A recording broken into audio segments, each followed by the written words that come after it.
Si on doit parler du jazz de façon un peu générale, globale au niveau international, le jazz il se joue de partout. Il se joue à avec n'importe quelle génération et il se mélange admirablement bien avec d'autres styles de musique. Et nous, notre responsabilité, notre mission, c'est de programmer, c'est de mettre sur scène des artistes.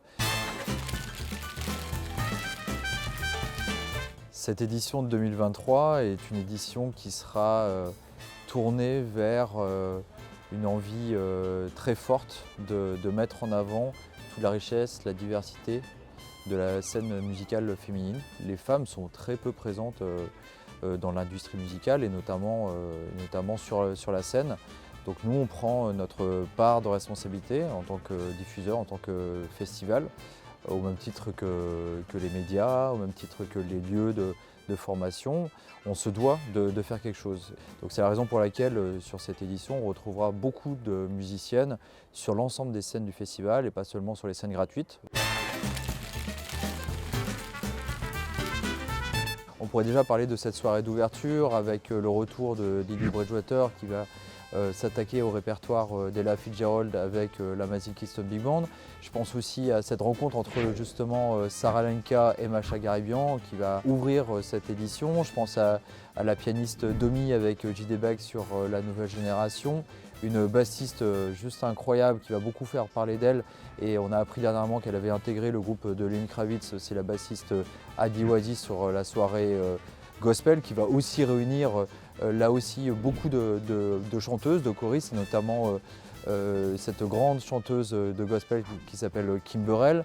Une révélation qui s'appelle Samara Joy qui va jouer sur la All Night, qui a été primée au Grammy Awards, qui a été primée à l'Académie du Jazz et on est persuadé que c'est vraiment l'avenir du jazz et notamment l'avenir du jazz vocal.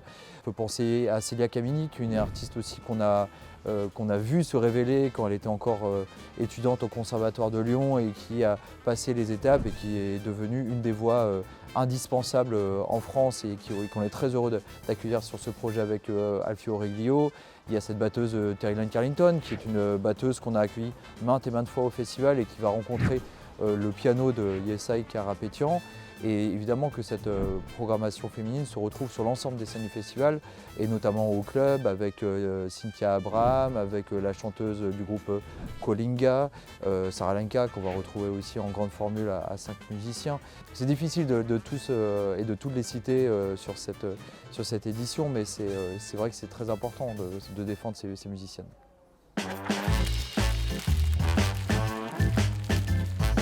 Ce choix se fait par l'engagement artistique, par ce qu'elles ont à raconter en tant que musicienne, qui peut me toucher et qui me dit que ces artistes-là vont rencontrer aussi un public et que c'est important que le public rencontre aussi ces artistes-là. La réussite d'un événement, c'est le lieu, donc on a la chance d'avoir quand même des lieux assez magiques au festival, l'artiste et le public. Donc ça c'est vraiment ces trois éléments-là il faut qu'ils soient réunis pour que la magie opère.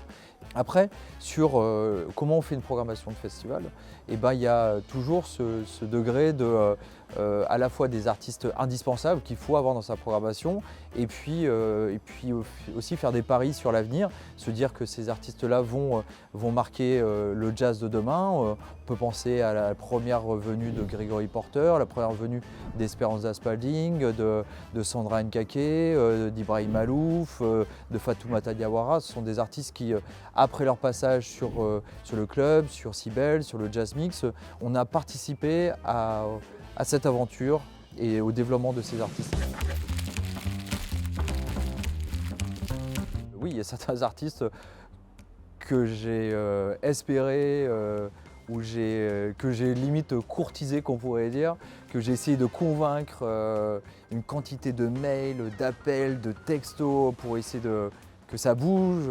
En allant voir les agents directement aux États-Unis, en essayant de parler aux managers. Je pense à Flying Lotus, qui est un producteur américain de musique électronique que je rêvais absolument, que j'imaginais dans cette enceinte du Théâtre Antique. Je pensais à Nas, où pendant 5 ans, on a essayé de le faire venir.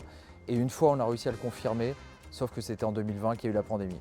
Et certainement un de mes artistes préférés, qu'évidemment on ne pourra jamais faire, c'est Prince, où on était en discussion pour le faire venir. On était en discussion directement avec avec les avocats. Et il a choisi d'aller ailleurs, mais c'est vrai que c'est assez fou parce que ça aurait été assez magique parce qu'il a fait très peu de concerts en dehors de Paris en France.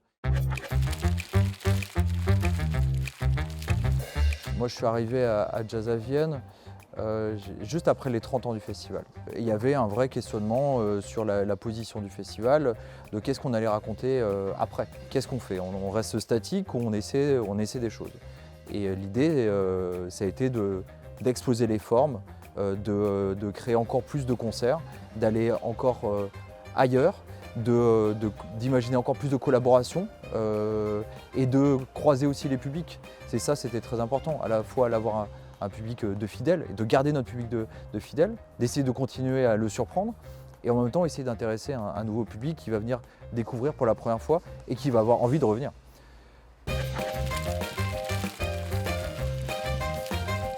Alors les premiers jours du festival sont souvent un peu compliqués et très chargés et très intenses parce qu'on lance la machine. En fait c'est assez rigolo, mais à Jazz à Vienne il faut du temps pour qu'on se sente emmené. Les premiers jours sont souvent assez lourds à mettre en place, on a du mal à vraiment profiter.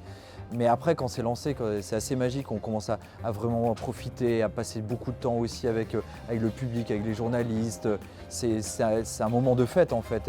Et c'est vrai que le début du festival, et évidemment les jours avant, c'est vraiment intense.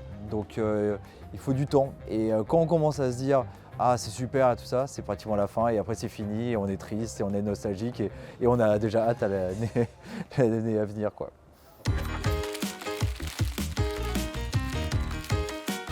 C'est pas moi qui ai décidé que le festival devait terminer le 13 juillet, mais du coup c'est assez génial parce que du coup je passe la journée à dire merci à tout le monde parce que tout le monde est content d'être là et tout le monde est content de me souhaiter mon anniversaire. Et moi je suis content parce qu'il y a plein de gens, il y a plein d'amis qui viennent aussi spécialement pour cette journée-là. Et je trouve que c'est la meilleure des façons de fêter un anniversaire dans ce lieu magique avec les musiciens. Je me souviens de Sandra Nkake qui me chante un joyeux anniversaire à la sortie de la voiture. Je pense à un verre que j'ai trinqué avec Kamasi Washington. On va bien terminer cette édition et on va bien fêter cet anniversaire.